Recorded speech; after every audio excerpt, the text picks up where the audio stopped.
Well, I think we have to realize that there are low barriers to entry for cyber war capability.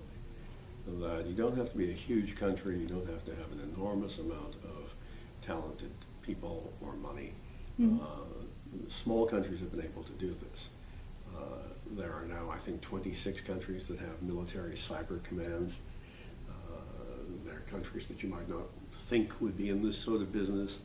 I've been to the headquarters of the Brazilian Army Cyber Command, the Norwegian Army Cyber Command.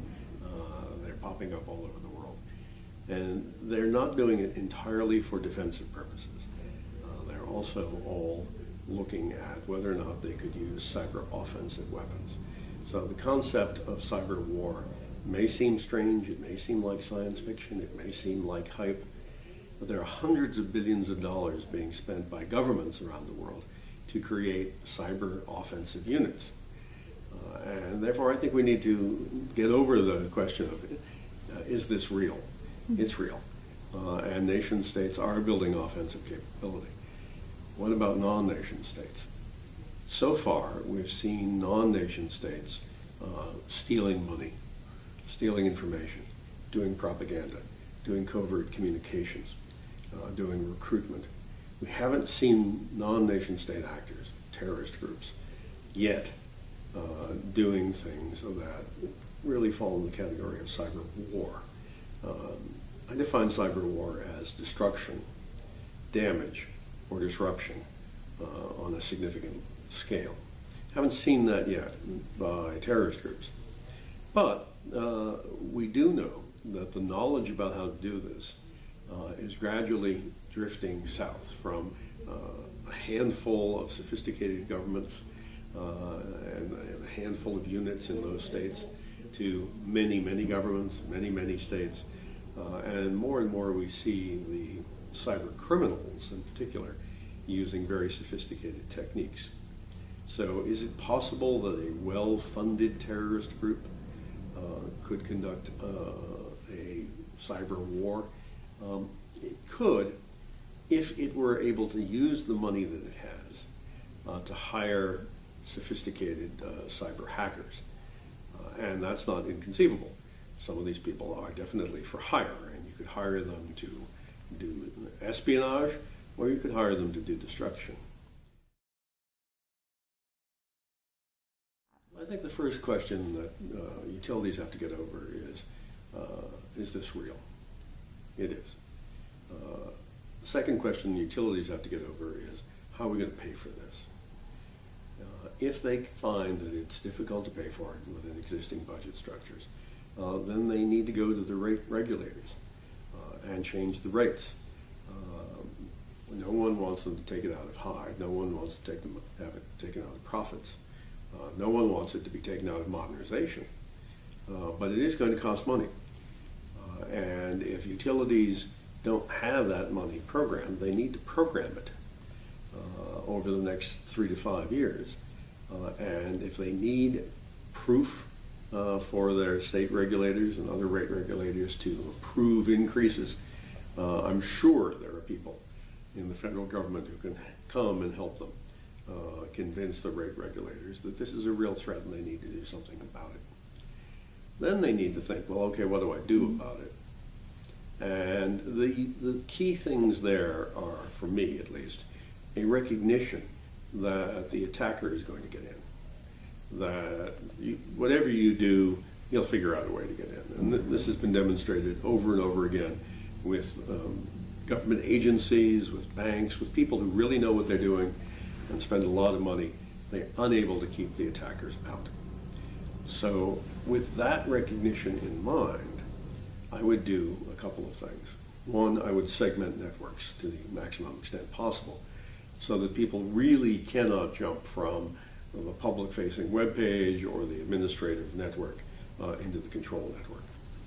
Secondly, I would try to segment the grid controls so that if one section were taken down, it wouldn't spread. I know we're already doing that for power surges. We need to do it on the controls plane as well.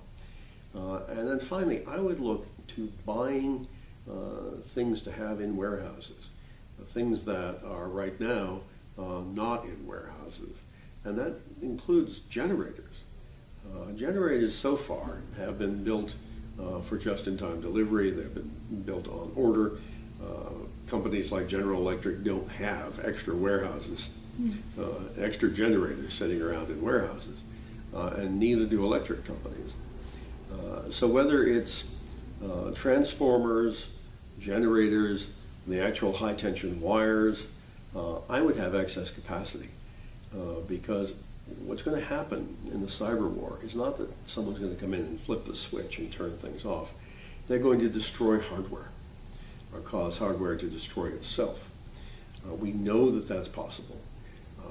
There have been lots of experiments to prove that that's possible. People need to get over the belief that, no, you can't do that.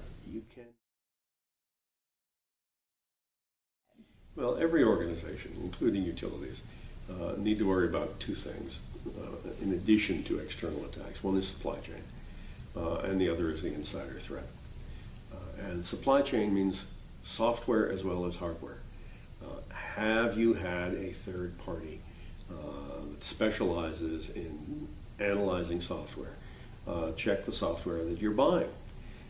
We know that there have been, even in very popular, widespread SCADA systems, there have been backdoors inserted, not maliciously, and not with the company's knowledge, but by employees of the software vendors, putting it in for their own ease of use for later remote access. There could be any number of things in software. Software inherently has errors in it, high volume of errors. You need to have a third-party piece of software checking that. So software as well as hardware supply chain needs to be tested before it goes live. Secondly, we all have insider threats. The FBI, the CIA, the State Department, everybody has had an insider. And the most recent example is Snowden, who was an insider threat inside NSA. He was a contractor, but nonetheless, he was on the NSA network. So he was an insider within NSA, the most secret organization in the United States. It's very difficult to look at your workforce and say, I'm going to predict who the insider is going to be.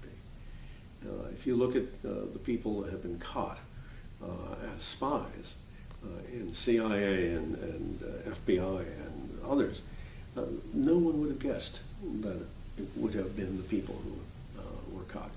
Mm-hmm. So it's not just a matter of having a good HR department run psychological testing or profiling. You need to have systems in place to catch unusual behavior. Well, the Internet of Things is already here. With all of these things like the cloud and the Internet of Things, we've always had them. We just now have names for them, and people pretend they're new and different. So we already have things that are talking to each other over the net. Now, if your Coke machine runs low, it phones Coke and sends out a truck. If your elevator is having a little difficulty with its cable or with its motor, it calls the repairman. And the same is true of your photocopier in large enterprises. They're all on the network. They're all talking to each other. And they're all monitored remotely. This is good. It means that repairs occur on time or just before they're needed. That means we don't run out of supplies for things. But it also means that there's an avenue of attack. And we saw in the case of the Target store attack, there wasn't Target's network per se that had the problem. It was a vendor that was connected through the Target firewall to their chillers, their food chillers. And so there we had the food chillers in Target as part of the Internet of Things, phoning home and saying how they were. And that opened up a hole. Nobody attacked the food chillers, but they came through that hole in the firewall that was made for the food chillers and then jumped from it to the point of sale machines in the stores. That's an example that we can all learn from.